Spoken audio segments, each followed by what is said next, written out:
성도 여러분 안녕하십니까? 새벽 말씀 묵상 시간입니다. 오늘은 가라지의 비유에 대해서 말씀을 살펴보겠는데요. 이 말씀을 통해 알곡과 가라지를 바라보시는 우리 하나님의 심정을 이해하시고 우리 자신의 삶이 알곡으로 여물어서 하나님의 곳간에 모여드릴 것인지, 아니면 가라지의 처참한 신세가 되어 결국에는 소멸되는 운명에 처해질지, 오늘 이 말씀을 묵상해 보시기 바랍니다. 마태복음 13장 24절부터 30절에 있는 말씀입니다.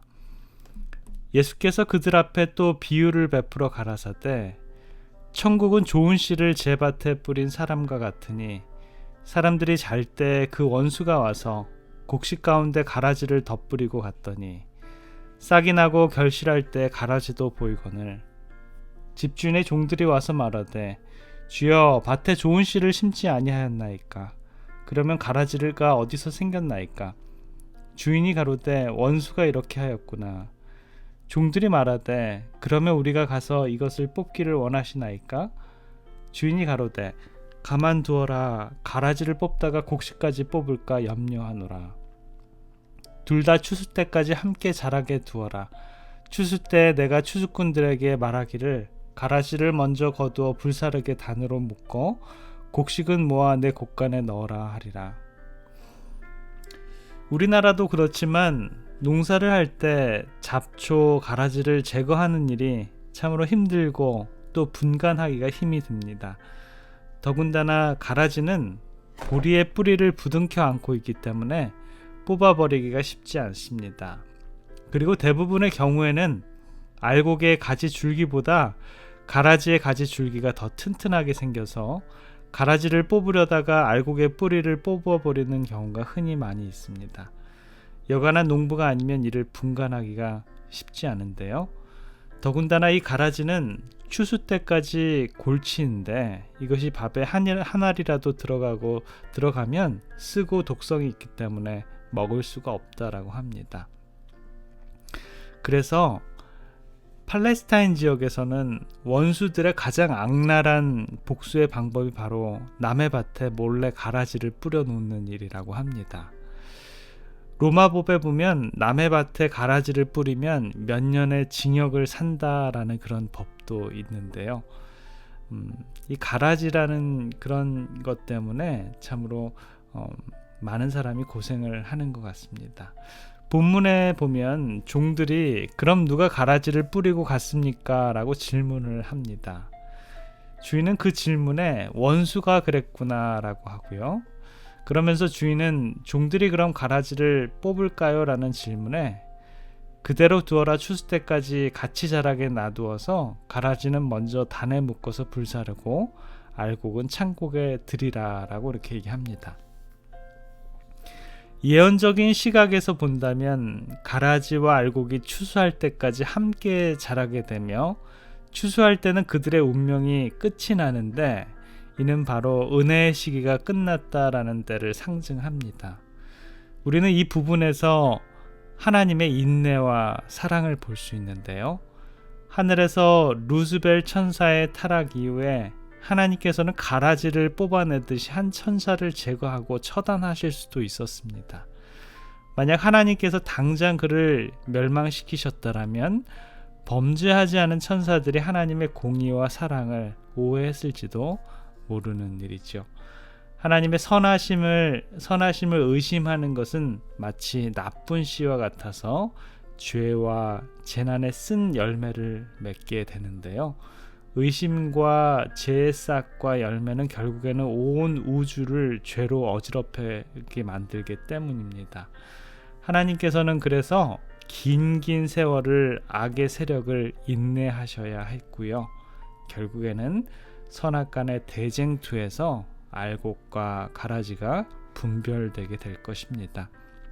그 마지막 순간까지 은혜의 시기를 통하여 그분께서는 한 영혼이라도 더 구원하시고자 또 기회를 허락해 주시는 것을 보게 됩니다. 어떤 이들은 자기가 알곡이라고 생각하여 자기 자신이 진정한 그리스도인이라고 생각하는 많은 사람들이 결국에는 부족하다라는 결론을 얻을 수 있다라는 사실이 은혜 시기에 끝날 때 드러나게 돼서 결국은 가라지로 판명이 될 수 있고요. 또한 스스로 가라지라고 생각했던 사람들, 이웃 사람들이 생각에 그는 전혀 천국에 들어가지 못할 것 같아 보이던 사람들 중에 또 많은 사람들이 결국에는 알곡으로 추소되어서 천국에 들어가게 될 것을 보게 될 것입니다. 사람들은 외모로서 판단은 하는 일을 많이 하지만 하나님께서는 그 중심의 마음을 보시고 판단하실 것입니다. 아나니아와 삽비라와 같은 이들도 그리스도의 제자였고요. 또 마술사 시몬도 침례를 받았습니다. 바울을 버린 데마도 한 신자로 여겨졌고요. 가롯 유다도 사도 중에 한 사람으로 계수되었던 것처럼 예수님께서는 한 영혼도 잃어버리기를 원치 아니하셨습니다. 예수님께서 유다를 대하셨던 것은 어쩌면 이 땅을 살아가는 그리스도인이 취해야 할 우리들의 모본이 아닌가라는 생각이 듭니다. 그러나 그들의 운명은 자기 스스로가 결정을 했다라는 것입니다. 오늘 그리스도께서 가라지의 비유를 통해서 우리들에게 주시고자 하는 교훈이 무엇일까요? 이 교훈은 남들에게 해당하는 것이 아니라요, 바로 저와 여러분들 우리 모두에게 해당하는 것입니다. 남을 판단하고 정죄하라는 것이 아니고 스스로의 부족함을 느끼고 우리 스스로 겸손해져야 한다라는 것입니다. 아나니아와 삽비라도 가롯 유다도 스스로 부족함을 깨닫고 겸손하게 주님의 길을 따랐다면 그들의 구원은 보장되었을 것입니다.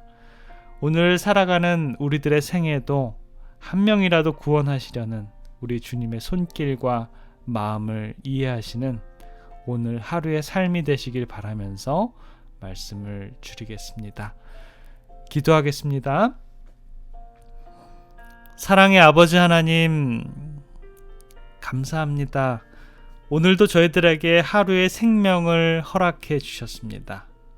아버지, 이 아침에 가라지의 비유를 통해 저희들 다시 한번 우리 하나님의 인내와 사랑을 느낍니다. 주님, 저희들에게도 남아있는 기회를 헛되이 낭비하지 않게 해주셔서 끝까지 인내하시는 우리 주님을 생각하면서 저희들도 알곡의 생애가 될 수 있도록 주님 인도해 주시옵소서. 남을 판단하고 정죄하라는 것이 아니고 스스로 내 자신의 부족함을 느끼고 겸손한 생애를 살아가는 우리 모두의 삶이 될 수 있도록 주님 인도해 주시옵소서. 우리를 사랑해 주시고 또 구원해 주시고 십자가에서 죽기까지 저희들을 안아주시고 보살펴 주시는 우리 구주 예수 그리스도 이름으로 간절히 기도드립니다.